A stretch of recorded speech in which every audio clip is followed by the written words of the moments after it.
Tonight, health officials in Henderson County are dealing with what they are calling an outbreak of pertussis, better known as whooping cough. All but one of 8 cases are students in the Henderson County School District. Our Diane Lee was there today, joins us now with our top story tonight. Diane. Well, Gordon and Amy, when you hear of 7 cases in the school district, you think it might just be one school, but 5 different schools are all affected at this point, and health officials say they expect to see more cases before the outbreak is over. East Henderson High, Rugby Middle, Clear Creek, Bruce Drysdale, and Hillendale Elementaries may be spread out.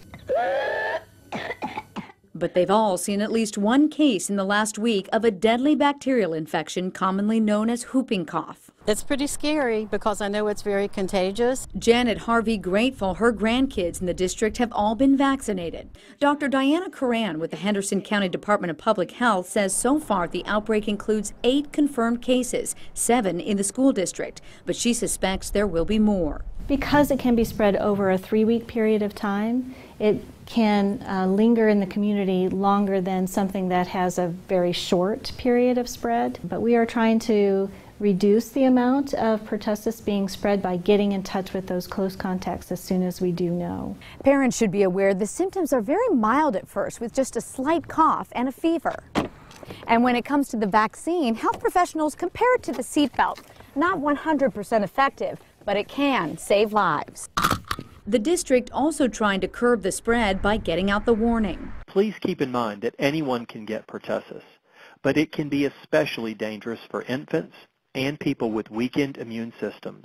And Dr. John Bryant says schools are ramping up cleaning. We make sure that our custodial staff are ensuring that we have proper sanitation across those areas and keep maybe cleaning things more frequently than we otherwise would, just to make sure that we're killing any bacteria that may be present or any of those types of things. Harvey hopes this will encourage more people to either get vaccinated or get a booster shot if they haven't within the last 10 years. It's the right thing to do, I feel. I mean, you've got to protect your children, not only your children, but other children.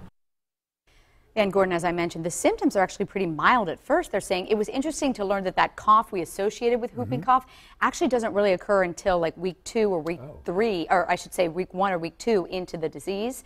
So you're most contagious though in the beginning when you have the fever.